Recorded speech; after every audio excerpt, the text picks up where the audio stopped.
Entonces, pues vamos a empezar a introducirnos en lo que se refiere a sistemas de ecuaciones diferenciales.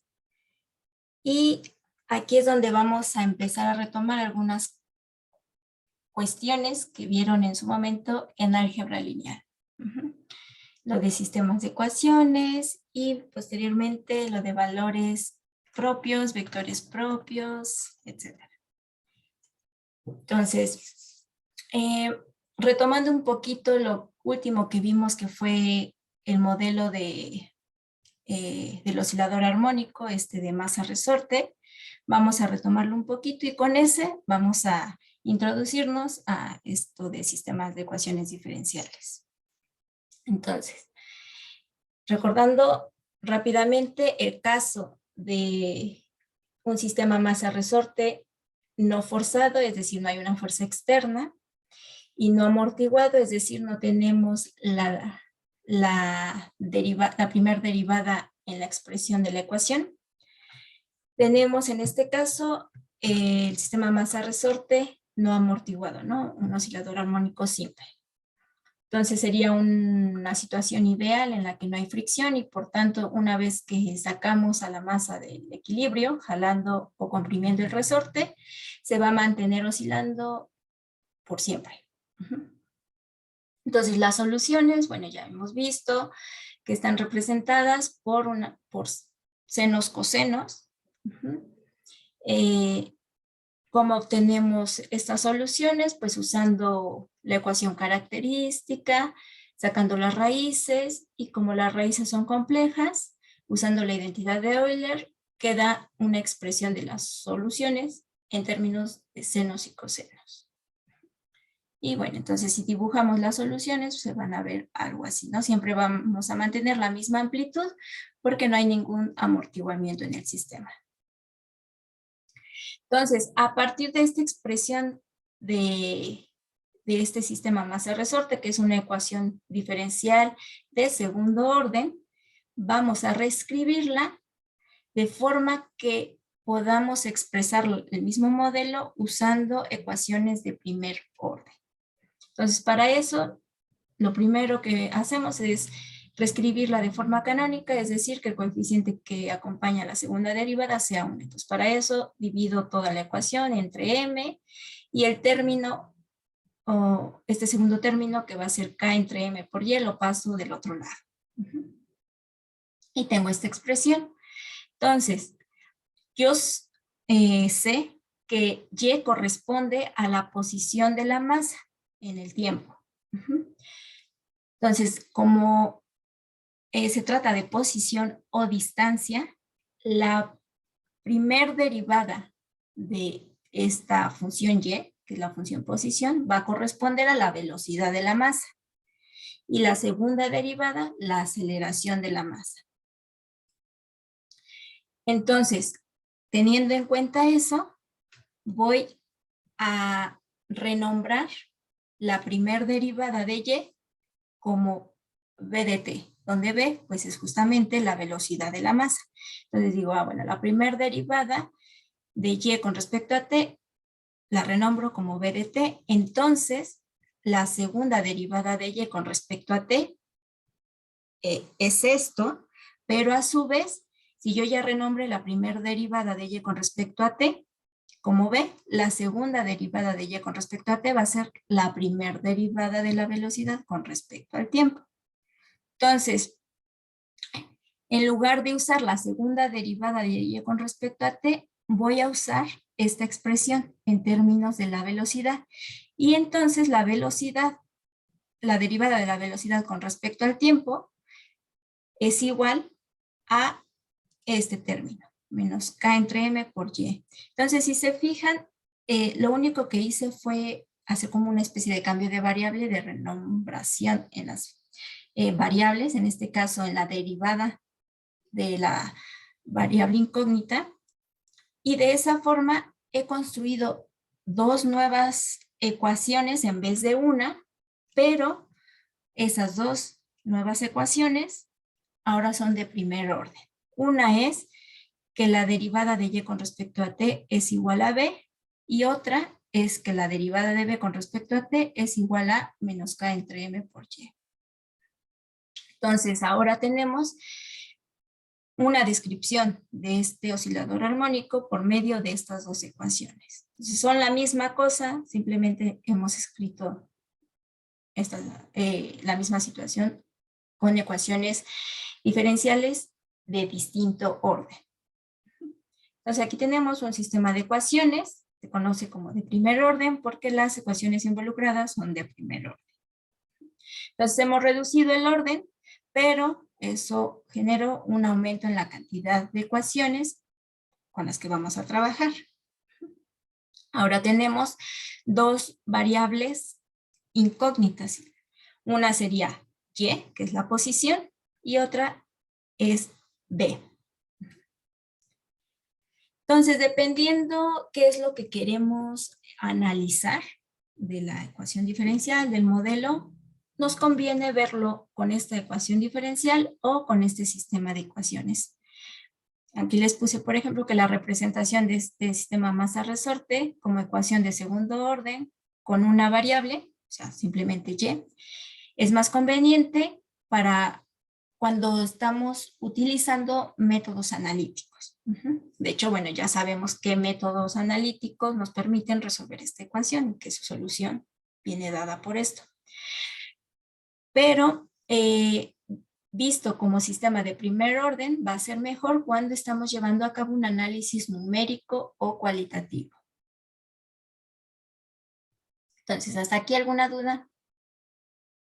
¿Sí quedó claro cómo pasamos de esta ecuación de segundo orden a un sistema de ecuaciones de primer orden? Sí. Bueno. Entonces, ahora vamos para empezar a analizar este sistema de ecuaciones a considerar este oscilador armónico con una masa unitaria y una rigidez del resorte también unitaria. Simplemente para tener una expresión simple aquí en este segundo término, que sería simplemente menos y, ¿no? Entonces, si m y k es igual a 1, entonces tenemos esta expresión y vamos a considerar estas condiciones iniciales. Como estamos tratando con una ecuación diferencial de segundo orden, necesitamos dos condiciones iniciales, una en la posición y otra en la primer derivada, ¿no? O sea, en la velocidad. Entonces vamos a suponer que tenemos estas condiciones iniciales. Entonces, ¿cuál es la solución? La solución pues ya la sabemos determinar, ¿no? Con lo que hemos aprendido con métodos analíticos para este tipo de ecuaciones, ¿no? Lo que haríamos para la resolución de esta ecuación diferencial con estas condiciones iniciales es, primero, encontrar la solución general. Para eso utilizamos la ecuación auxiliar, que sería r cuadrada. Si este lo paso del otro lado, ya puedo determinar la ecuación auxiliar, que sería r cuadrada más 1 igual a 0, de donde tengo las dos raíces que son complejas, que es más menos i. Entonces, la parte real, es decir, si yo veo este número complejo en la forma alfa más i beta, alfa es 0, o sea, no tenemos parte real, y la parte imaginaria, beta, es 1, ¿no? Entonces, la solución general viene dada por la forma C1, utilizando la identidad de Euler, C1 por coseno de beta t, beta es 1, entonces nada más es beta t, en lugar de x, poner t.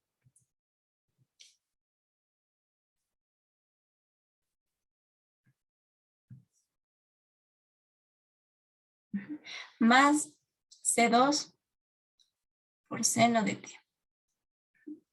Ahora estoy tratando con condiciones iniciales, entonces solo puede haber una solución al problema de valores iniciales. Entonces, usando la primera condición, aplicando condiciones iniciales,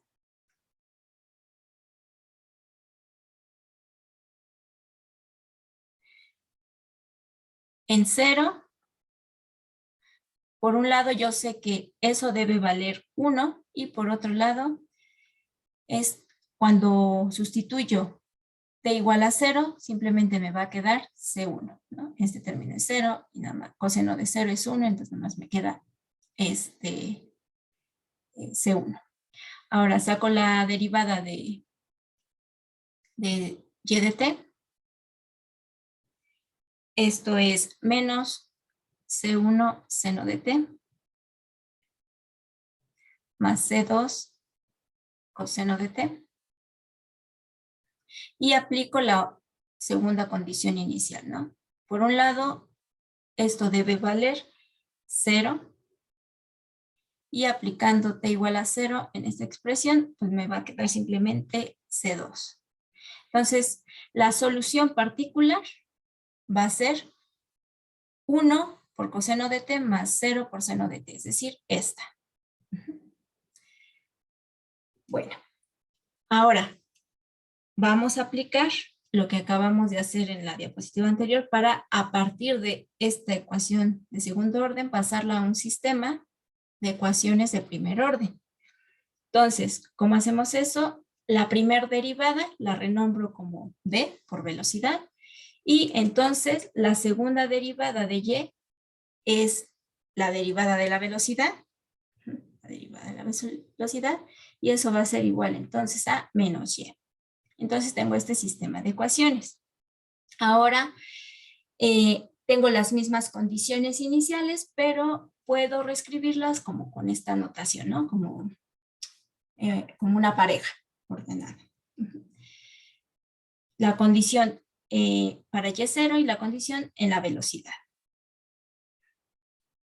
Entonces las condiciones dadas dan una solución que va a consistir en un par de funciones, una para cada ecuación.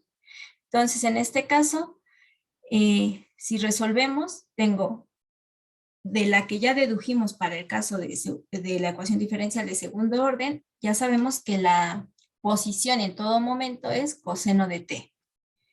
Y b, que es nuestra otra incógnita, de acuerdo a esta segunda ecuación diferencial, pues ya la podemos deducir a partir de esta solución, ¿no? B es la derivada de la posición. Entonces, la derivada de coseno menos seno de t. Entonces, si las dibujamos, tendríamos estas dos curvas, ¿no? Una corresponde a la posición de la masa, que es la que estamos acostumbrados a visualizar, ahora que vimos los métodos analíticos para las distintas versiones del modelo de masa resorte, y cuando se trata de oscilaciones subamortiguadas o no amortiguadas. Y si dibujamos la velocidad, en este caso b, tendríamos esta segunda curva, ¿no? Entonces, si nos fijamos, estas curvas viven en el plano t, y ya sea la posición o la velocidad. Pero si yo visualizo este sistema de forma vectorial, es decir, como parejas de puntos donde la primer coordenada corresponde a esta primer variable incógnita que es y, que es la posición, y la segunda coordenada, mi segunda variable incógnita, en este caso la velocidad, entonces puedo conjuntar ambas funciones y obtener una función paramétrica. Y entonces dibujar la curva paramétrica en el plano YB. Entonces ahora el tiempo ya no aparece explícitamente en la expresión de los ejes, en el marco de referencia, como en este caso, sino que ahora es un parámetro. Entonces, dependiendo en qué tiempo nos encontremos, vamos a tener un valor para y y un valor para y y un valor para t, es decir, un punto. En el plano YB. Entonces, en el plano fase YB, la curva solución es esta curva paramétrica que si recuerdan cuando vieron funciones paramétricas, esta es la expresión de un círculo. En este caso, un círculo unitario, porque si nosotros usamos la ecuación cartesiana de una circunferencia, de radio 1 y centro en el origen, vemos que estas coordenadas cumplen con esa ecuación, ¿no? Si hacemos y cuadrada más b cuadrada, esto, de acuerdo a sus correspondientes funciones, esto sería coseno cuadrado de t más menos seno cuadrado de t. Es decir, coseno cuadrado de t. Bueno, este cuadrado, espérenme. Mejor lo pongo fuera. Así. Y sería seno, ahora sí, seno cuadrado de t. Y esto, pues, es 1, ¿no? Entonces, aquí tenemos que estas coordenadas cumplen con la ecuación cartesiana de un círculo con centro en el origen y radio 1. Entonces, esta curva paramétrica recorre justamente ese círculo. ¿En qué dirección? Bueno, cuando tenemos esta segunda coordenada en positivo, el recorrido es antihorario. Debido a este menos en la segunda coordenada, el recorrido va a ser horario.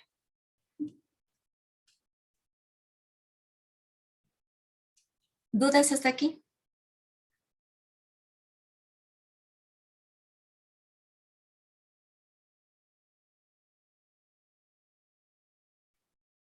Entonces, este círculo nos muestra la misma situación que vemos aquí de oscilaciones, simplemente que no visualizamos explícitamente el tiempo, pero sí el movimiento oscilatorio cíclico de la velocidad y de la posición, ¿no? O sea, crece, decrece, pero en la misma magnitud, ¿no?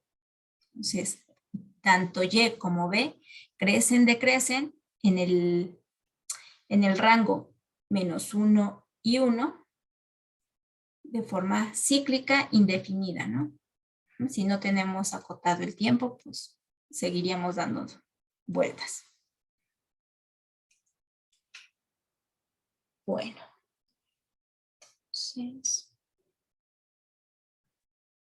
Entonces, si se fijan lo que acabamos de hacer esa visualización en forma vectorial y obtener una especie de ecuación o curva paramétrica, está muy relacionado a los campos vectoriales.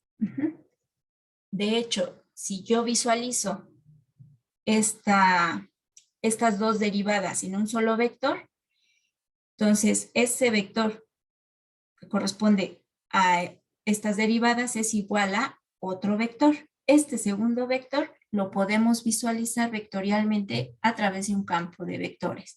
Y entonces lo que estaríamos dibujando, esos vectores o campo de flechas, sería como flechas tangentes a las curvas soluciones. Pues vamos a ver eso. Entonces, rápido, recordamos lo que vimos en su momento en los días de repaso sobre campo vectorial. Un campo vectorial en R2 va a ser una función f que asigna a cada punto en el plano un vector. Y las coordenadas de ese vector están dadas por funciones escalares. De dos variables si estamos en el plano, de tres variables si estamos en el espacio. Entonces, si es un campo vectorial en R3, pues va a ser un punto, una función que asigna a cada punto en el espacio un vector, también en el espacio, y las coordenadas de ese vector son funciones escalares de tres variables. Entonces, de aquí en adelante nos vamos a enfocar solo en campos vectoriales en R2. Son cosas que se parecen a esto.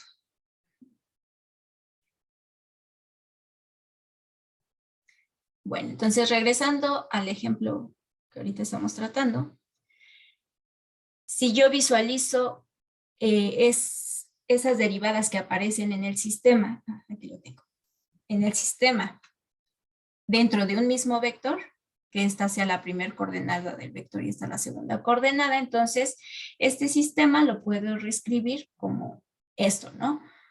Es el vector cuyas componentes son las derivadas en posición y velocidad, eso es igual a el vector cuyas componentes son estas funciones, b y menos y. Entonces, visto de esta forma, pues ya sabemos que corresponde a un campo vectorial e incluso sabemos dibujar esos vectores, ¿no? Podemos ir tabulando distintos puntos en el plano YB y aplicar esta regla, ¿no? Una vez aplicada, creamos ese vector correspondiente, cuyo primer valor es la componente horizontal del vector, segundo valor, la componente vertical del vector. Entonces, si dibujo el campo vectorial en los puntos, en este punto, en este punto, en este punto, obtendríamos estas flechas que aparecen aquí.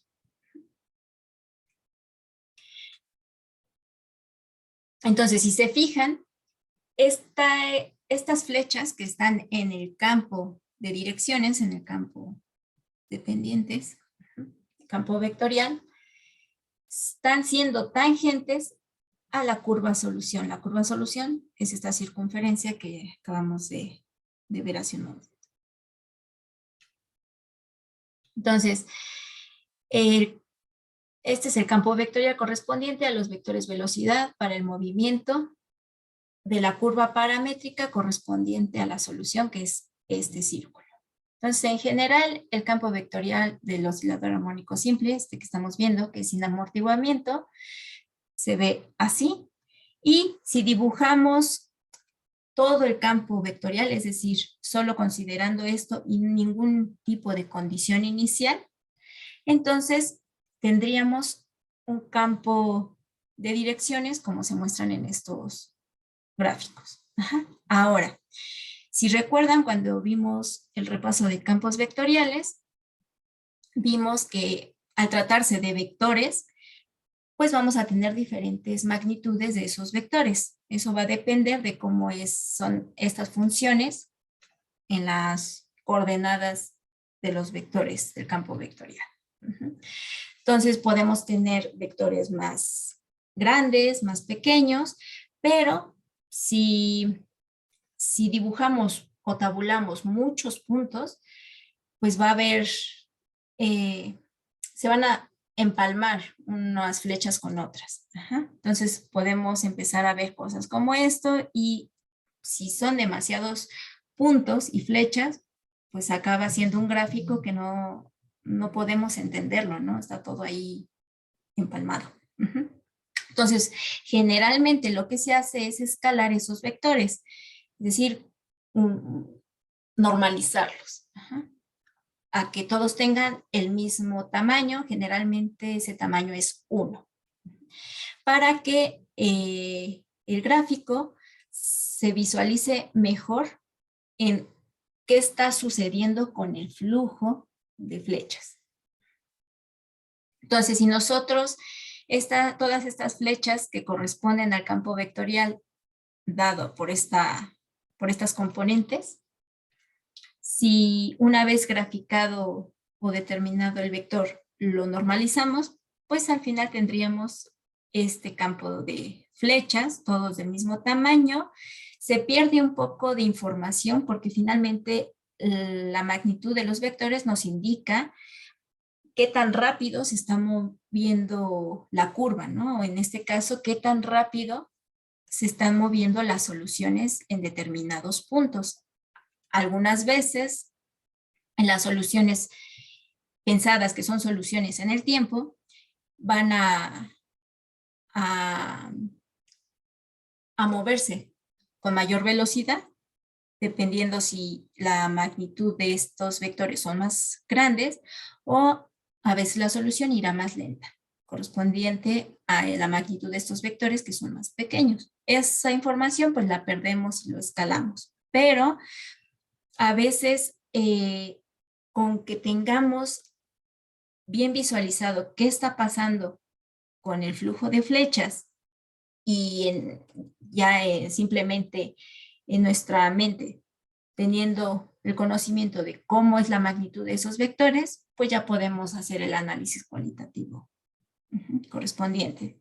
De hecho, esto de escalar los vectores es muy común en aplicaciones de este tipo, ¿no? Si se acuerdan cuando vimos lo de campos vectoriales, les mostré estos mapas meteorológicos, en este caso de velocidades de viento. Y se fijan, pues estas líneas blancas son justamente el campo vectorial de viento, de velocidad de viento. Todas las marquitas blancas tienen prácticamente el mismo tamaño, es decir, estamos trabajando con un campo de direcciones, un campo vectorial escalado. Y para dar la información acerca de la velocidad del viento en tierra, aquí sobre el océano, etcétera, lo que se usa es una gama de colores, ¿no? Y ya con eso pues podemos dar la información acerca de en dónde el campo de direcciones es más intenso, tiene mayor velocidad y dónde menor velocidad, es decir, dónde las flechas en realidad son más grandes y dónde más pequeñas. Entonces, en algunos libros, como en el Blanchard, distinguen entre campo vectorial y campo de direcciones. El campo vectorial es tal cual estos vectores con las flechas en su magnitud correspondiente. Si lo escalamos a que todas estas flechitas tengan el mismo tamaño y nada más nos importe la orientación, a eso, a ese gráfico nuevo, se le denomina campo de direcciones.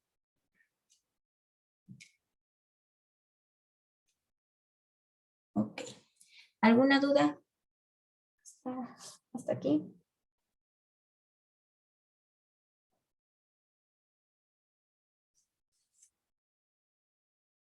Bueno, entonces vamos a ver otro ejemplo. Entonces ahora vamos a considerar el modelo de cómo evolucionan dos poblaciones que interactúan entre ellas, ¿no? Y una que sean presas y otra que sean depredadores. Entonces, uno de los modelos más simples que describen esta situación de presa-depredador y que solo describe como hipótesis aquí dentro la interacción entre estas especies y que esa interacción afecta a las poblaciones, pero el entorno no se toma en cuenta, está dado por este sistema de ecuaciones. Vamos a suponer que esta variable R es la población de las presas en cualquier tiempo, esta variable F es la población de depredadores en cualquier tiempo, y estos parámetros, 2, menos 1.2, menos 1, 0.9, pues van a depender de las especies con las que estamos tratando y por tanto, cómo es esa interacción. Entonces, son particulares de cada tipo de especies principalmente. Entonces, el término 2R va a representar el crecimiento exponencial de las presas si no hay depredadores. O sea, si no tenemos F, si no tenemos un valor para F, este término desaparece y solo tendríamos 2R. Y eso, si se acuerdan, pues se parece al modelo de crecimiento poblacional, al crecimiento exponencial. El término menos 1.2 R por F, este producto R por F es la traducción matemática de la interacción que existe entre presa-depredador, es decir, cuando se encuentran, ¿qué pasa? ¿Cuál es la probabilidad de que la presa sea comida por el depredador, ¿no? Y esa información pues viene aquí en este parámetro. Entonces, obviamente va a necesitar este signo negativo para esta ecuación porque para las presas el encontrarse con un depredador va a afectar a la población porque generalmente la presa va a ser comida.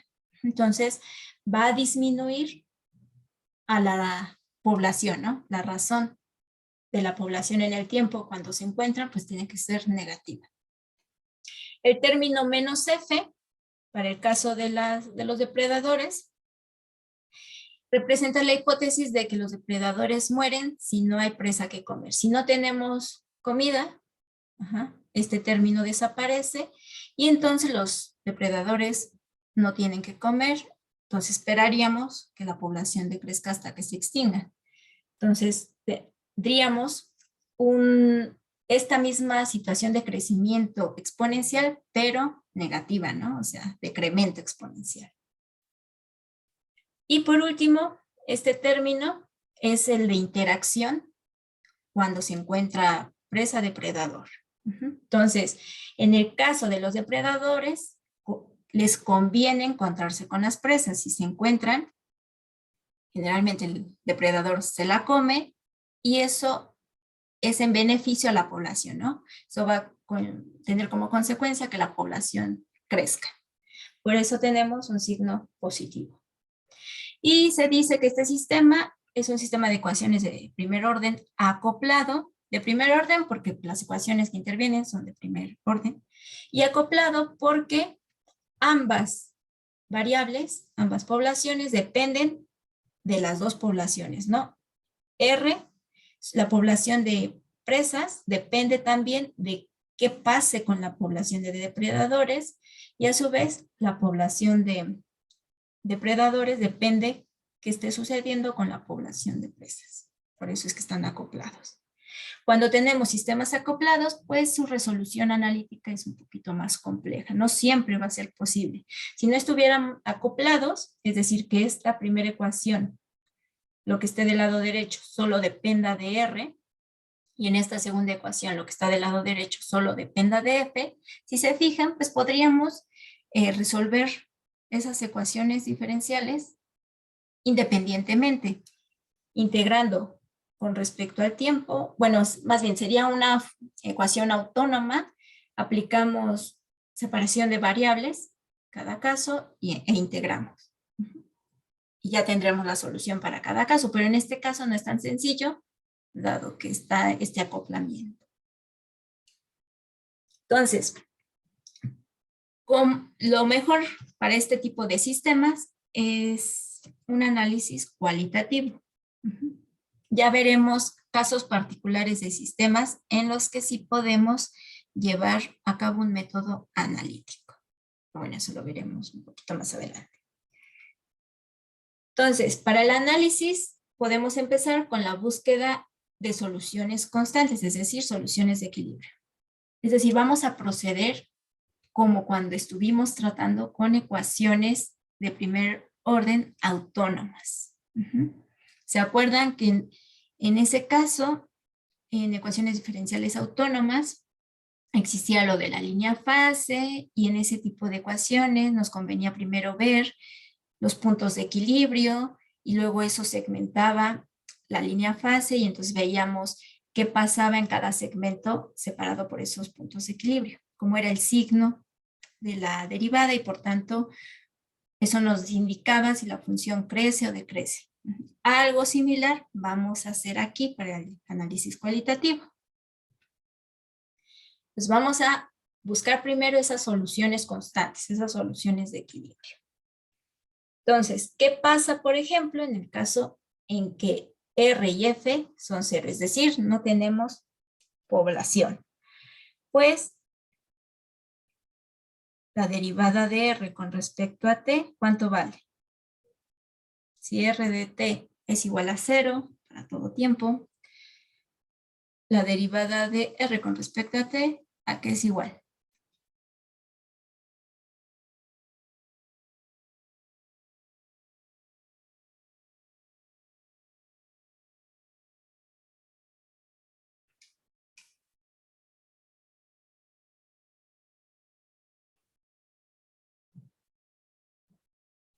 que es igual. Si tenemos la función 0, la derivada de la función 0, pues la función 0. Ajá. Y si f es la función 0, su derivada pues es la función 0. Entonces, pues tiene sentido esto, ¿no? O sea, si no tenemos población, pues la tasa de crecimiento o crecimiento pues va a ser 0 porque no hay tasa de crecimiento, ¿no? Ni de decremento, o sea, 0 población, pues se mantendrá en 0. Entonces, la razón de cambio de la población en el tiempo, si no hay población, pues no hay razón de cambio, va a ser 0. Entonces, si R y F son iguales a 0, sus derivadas son iguales a 0. Entonces, 0 es igual a 0, tenemos 0 igual a 0, se está cumpliendo el sistema de ecuaciones. Las derivadas son ceros, y si sustituimos estos valores en estas funciones del lado derecho, pues me dan 0. Entonces, tenemos aquí una solución. Hemos encontrado valores para R y F que cumplen el sistema de ecuaciones. Esta es una solución de equilibrio y es la solución de equilibrio trivial. Bueno, ahora vamos a buscar otras soluciones de equilibrio que no sean las triviales, pero que sean de equilibrio, es decir, que se mantengan en ese mismo valor para siempre, para cualquier tiempo. Entonces, para eso vamos a escribir este sistema de ecuaciones, de esta forma. O sea, lo único que se hizo fue factorizar en la primera ecuación del lado derecho la R y en la segunda ecuación la F. Y entonces vamos a buscar las soluciones de equilibrio. Es decir, lo que queremos es ver cuándo o para qué valores de R y F sucede que su razón de cambio sea 0, que no cambie la población en esos valores. Entonces, lo que queremos saber es cuándo o para qué valores R y F, para qué valores estos, que son justamente estas funciones, cuando esas funciones valen 0. Entonces, si se fijan, estamos procediendo exactamente igual como cuando las ecuaciones diferenciales autónomas, solo que en ese momento era una sola ecuación diferencial autónoma. Ahorita tenemos dos y hay que trabajar con esas dos simultáneamente. Entonces, tenemos que resolver este sistema para R y F, pero de forma simultánea, porque estamos trabajando en un sistema de ecuaciones. Entonces, tenemos los siguientes casos. ¿Qué pasa? Vamos a empezar con 1, con la ecuación 1. Que esta sea la ecuación 2. Entonces, la ecuación 1 es igual a 0, sí, solo sí, o lo que está dentro del paréntesis es 0, o R es 0. Entonces, vamos a ver si R es igual a 0, si R es igual a 0 en 1, entonces, aplicada en la ecuación 2,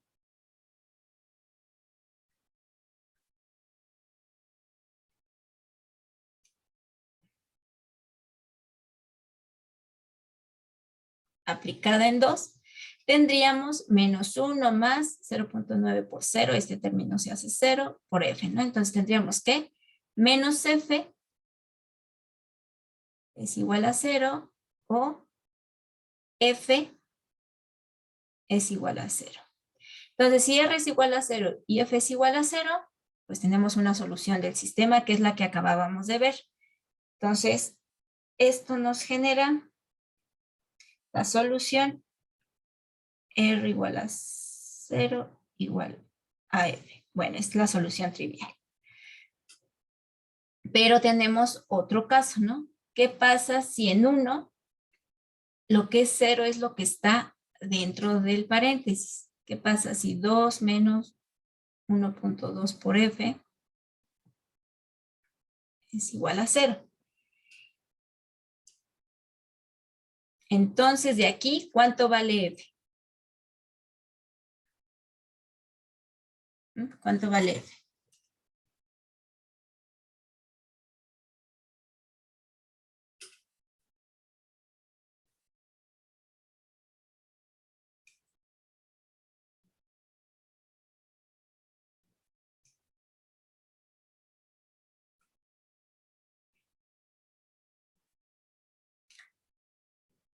¿10 entre 6? ¿Cómo?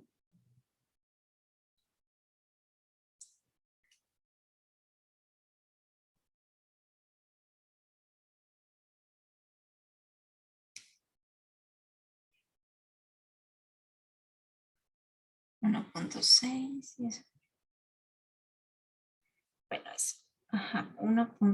Sería 2 entre 1.2, ¿no? Bueno, no sé si 10 entre 6 también te dio 1.2.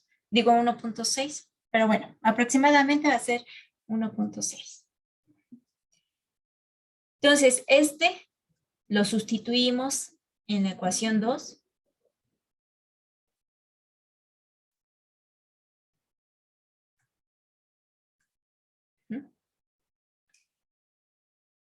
Y tendríamos menos 1 más 0.9 por R por 1.6 igual a 0. Entonces, de aquí despejamos R y más o menos ¿cuánto les da?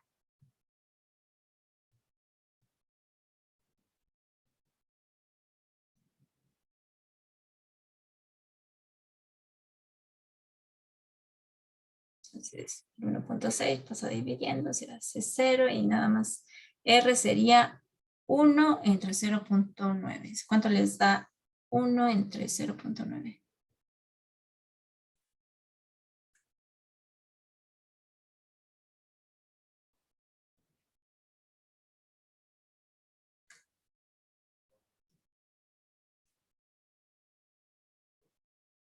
Ok, 1. Ay, ay, ay. 11 más o menos. Ok. Entonces, de este segundo caso, tenemos otra solución, que sería R igual a 1.11 y F 1.6.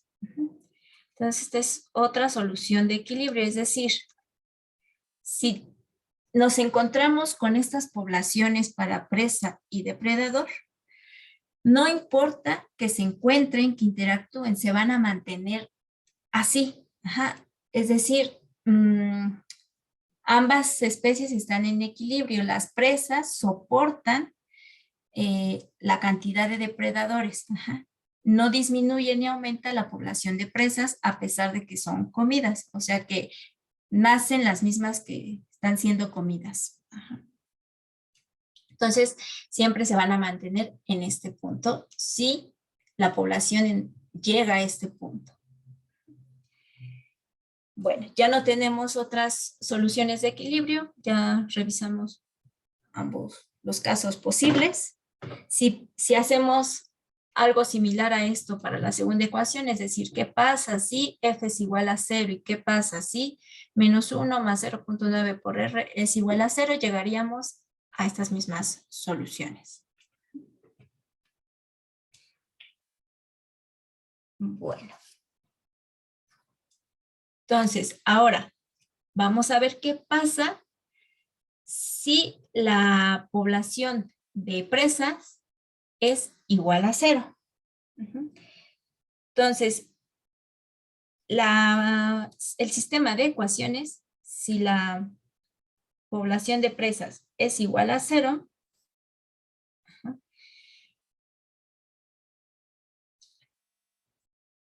si R es igual a 0, todo este término es igual a 0 y entonces la derivada de R con respecto a T es igual a 0. Si R es igual a 0, este término se hace igual a 0, es decir, este término se hace igual a 0 y solo me queda esta parte. Entonces, cuando no hay presas,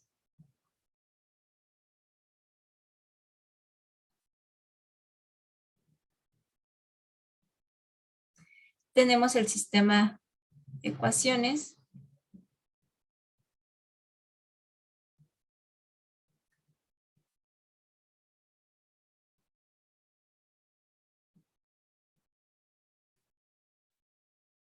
Ajá. La primera ecuación, pues, es claro que va a suceder, ¿verdad? Si no hay presas, pues no va a haber ninguna razón de cambio en la población de presas porque no hay presas. Pero en la segunda ecuación, lo que tenemos es que la tasa de cambio o la razón de cambio de la población de depredadores es menos F. Y esto es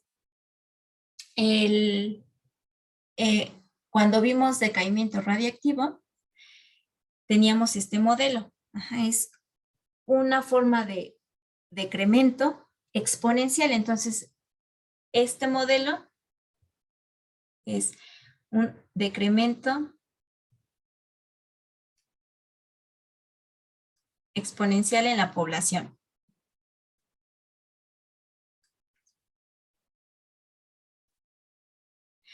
¿Qué es lo que esperaríamos si no hay presas? Y si, como les digo, este modelo solo está tomando como hipótesis lo que ocurre en la interacción entre las presas y solo estas poblaciones son afectadas por esa interacción. No nos importa nada del entorno. Entonces, si no hay presas que comer, pues los depredadores se van a morir. Entonces, la tasa de decaimiento en la población va a estar dada de esta forma. Ahora, ¿qué pasa en el caso si en vez de que no haya presas, lo que no hay son depredadores? ¿Qué esperan que suceda? Antes de ver cómo es el sistema y eso, así, intuitivamente, si no hay depredadores, ¿qué creen que suceda? Un aumento exponencial en las presas, ¿no? Entonces, cuando no hay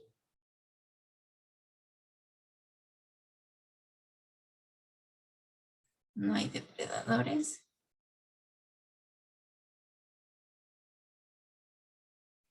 vamos a tener el sistema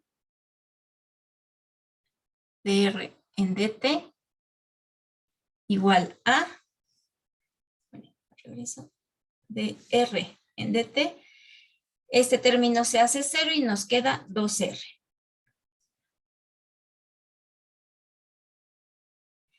Y la razón de cambio de los depredadores en el tiempo, pues si no hay depredadores, no va a haber razón de cambio, es 0, ¿no? 0 y 0. Entonces, debido a esta primera ecuación, tenemos que las presas se comportan, la tasa de crecimiento en las presas se comporta de esta forma, que corresponde a un aumento exponencial. Entonces, las presas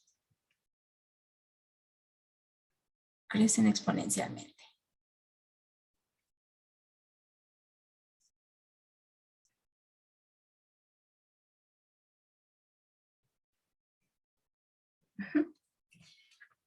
Bueno, si ya metiéramos información acerca del entorno, bueno, esto no sería muy realista, porque también el entorno no puede soportar una infinidad de esa especie, ¿no? Entonces va a haber, tiene un soporte el ecosistema, ¿no? Entonces tendríamos que meterle otro término en el que pues, la cantidad de presas llegue a un máximo y hasta ahí, no pueda pasar de ese, que sería usar un modelo logístico. Pero bueno, ahorita en este caso simple, sería, aquí tendremos un crecimiento exponencial en las presas. Bueno, entonces, ahora vamos a enfocarnos en este mismo sistema presa-depredador, pero con una condición inicial. Y vamos a ver cómo se verían las soluciones de este sistema. Entonces, una condición inicial que genera una solución particular para este sistema va a ser ahora, pues bueno, un par de números. Si estamos visualizando este sistema de forma vectorial. Entonces, a un cierto tiempo T0, pues tenemos una población para presas y una población para depredadores. Y entonces, dependiendo cuál sea esa población inicial, pues va a ser su evolución en el tiempo. Entonces, estos dos valores van a permitir determinar esa evolución de las poblaciones. Vamos a suponer que al tiempo T0, la población de presas es 1 y la población de depredadores 0.5. No sé, 1 millón y medio millón. Entonces, ahorita no sabemos cómo resolver este sistema de ecuaciones de forma simultánea, pero cuando sepamos cómo podemos resolverlo, vamos a encontrar que las soluciones correspondientes a este sistema de ecuaciones con esta condición inicial, las poblaciones para presa y depredador se ven como estas curvas oscilantes, como cíclicas. Entonces, esta es la de presa, está empezando en 1, y esta es la de depredador, empezando en 0.5. Si las empalmamos en el mismo plano T y las poblaciones, vemos esta situación, ¿no? En la que van desfasadas ambos ciclos de crecimiento y decremento de las poblaciones. Podemos ver que las presas alcanzan un máximo antes de los depredadores. Eso puede ser un poquito, a lo mejor intuitivamente es lo que se espera, porque bueno, las presas empiezan a aumentar. Si aumentan, pues qué mejor para los depredadores, pueden comer más, ¿no? Entonces, llega un momento en que las presas pues alcanzan un máximo porque pues también están creciendo la población de depredadores y ahora son tantos que empieza a mermar, ¿no? La población de presas. Se empieza a disminuir, pero antes de que, aun cuando ya va en disminución la curva de población de presas, todavía está siendo beneficiada la población de depredadores, ¿no? Y por eso después es que alcanza su máximo esa población. Ahora, como empieza a disminuir la cantidad de presas, pues ya no alcanza tanto para los depredadores y entonces ellos también empiezan a disminuir y así, ¿no? Entonces, esto también lo podemos representar en el plano fase, en el plano donde ya no aparezca explícitamente T, sino el marco de referencia sea las poblaciones simplemente. La población de presas y la población de depredadores, y la curva que dibujemos sea la curva paramétrica que corresponde a las soluciones de este sistema de ecuaciones. Cuando resolvemos este sistema de ecuaciones, obtenemos una función para R, una función para F. Si esas los conjuntamos en una pareja ordenada que corresponda a un punto en el plano, entonces lo que estamos obteniendo es una curva paramétrica. Y en este caso la curva paramétrica está dada de esta forma. Es decir, es la misma situación aquí y acá, pero en marcos de referencia distintos. Y aquí también podemos ver este comportamiento cíclico en las poblaciones que estamos viendo acá. En este caso, lo que podríamos interpretar es lo siguiente. Nosotros estamos empezando con una población en este punto. Para las presas, en 1.000.000, y para los depredadores, en 500.000. A medida que pasa el tiempo, pues nos vamos a empezar a mover sobre esta curva. Entonces, a medida que pasa el tiempo, la población, como no hay muchos depredadores, se fijan, pues es 500.000, contra 1.000.000 de presas, pues las presas viven cómodamente, no son muy comidas. Ajá. Entonces, empiezan a crecer, mientras que los depredadores, como no hay no hay tanta variación en la población de presas, o sea, sí empiezan a incrementar, pero no a una razón importante, como que por un tiempo se mantiene constante la población de depredadores, ¿no?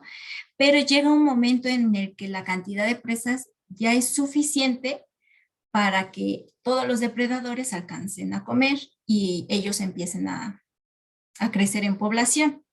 Entonces, crece las presas, empieza a crecer en la vertical la población de depredadores. Empiezan a ser bastante relevante el número de depredadores, que ahora las presas pues como que ya les empieza a afectar y alcanzan el máximo posible en la población de presas. Se siguen beneficiando los depredadores, siguen aumentando la población de depredadores, pero ahora sí, solo están beneficiando ellos. Ya las presas ya empiezan a afectarse su población, ¿no? Porque están siendo muy comidas. Entonces empiezan a decrecer, aquí en la horizontal, empieza a decrecer la población de presas. Como ya cada vez hay menos presas, va a haber un momento en que ya no puede soportar esa cantidad de presas a los depredadores, entonces ya no hay tanta alimento para ellos, también van a ser afectados y empieza a decrecer la población de ellos. Ajá.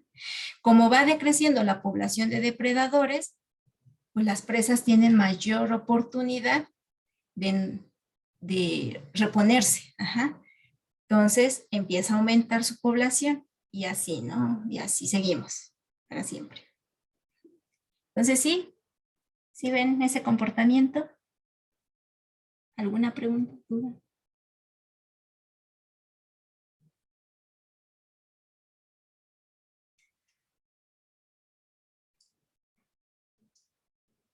Bueno, entonces este es un caso particular, empezando con esta condición inicial. Si no tuviéramos condición inicial, pues tendríamos un montón de curvas de esta forma, ¿no? Dependiendo en qué puntos nos encontremos en el plano. Ajá. Una vez que tengamos una condición inicial de toda esa familia de curvas que tienen cualitativamente esta forma, una sería la que cumple con la condición inicial.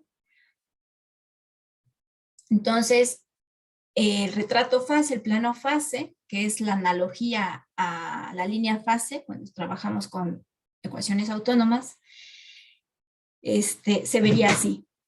Tenemos las curvas que tienen esa misma forma cualitativamente y los puntos de equilibrio que encontramos. Los puntos de equilibrio pues son igual soluciones, pero que se mantienen siempre en esos valores en todo momento. Entonces eso pues finalmente va a ser un punto en el plano.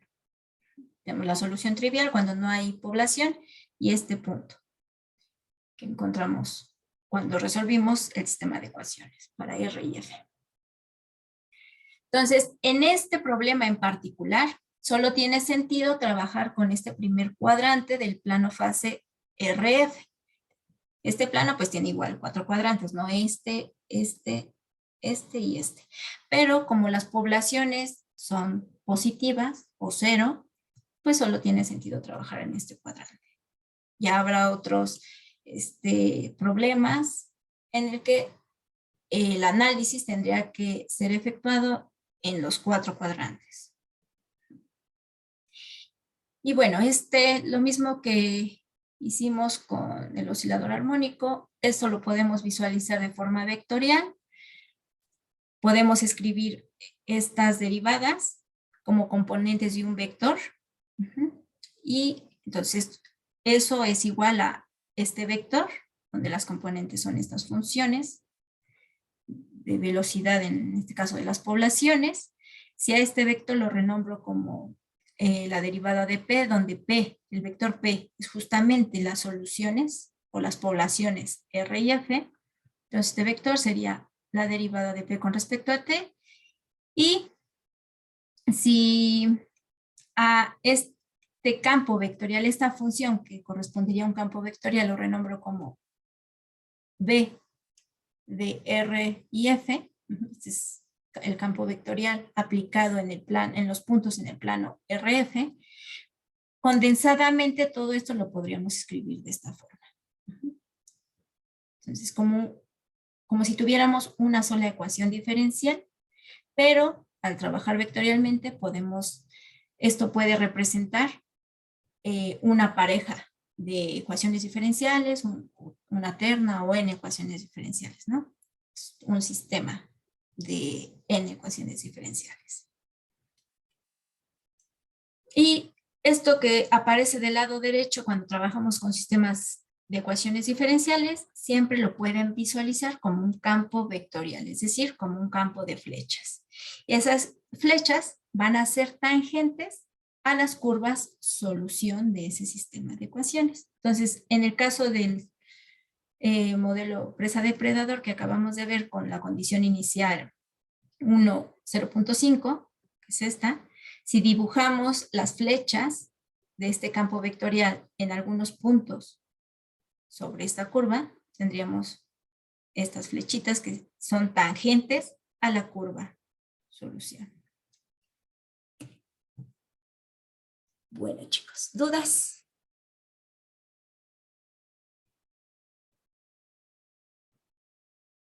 ¿Comentarios?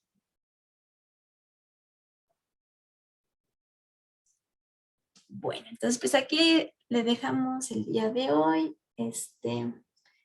Pues todos estos días vamos a ver sistemas de ecuaciones. Vamos a empezar como lo hicimos en su momento cuando vimos ecuaciones diferenciales autónomas, con métodos cualitativos como luego un poco de métodos numéricos y finalmente nos vamos a concretar en casos especiales donde podamos desarrollar métodos analíticos. Bueno, chicos, pues entonces nos vemos el lunes y hoy más al ratito ya subiremos la siguiente tarea al Classroom. ¿Vale? Bueno, chicos, pues buen fin de semana. Nos vemos el lunes. ¿Sale? Bye. Gracias, nos vemos.